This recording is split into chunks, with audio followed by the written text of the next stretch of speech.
Ауылдың тынысы кешке қарай өзгеше. Күн қызарып көкжиекке баяу сіңіп бара жатқан сәт. Ауыл мұғалімі болғанымен мал жанға да көз құлақ болу менің күнделікті тіршілігімнің бір бөлігі еді.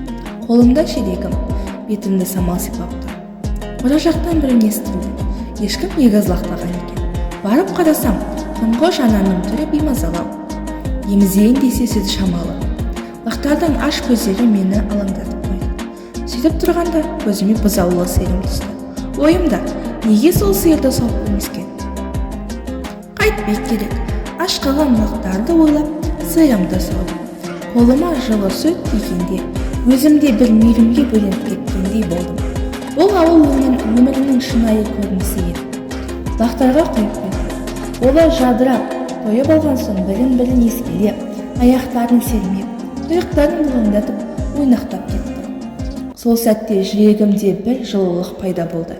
Мұғалім болсам да мұндай мейірім сабақта емес, осындай қарапайым істерде сезіледі екен.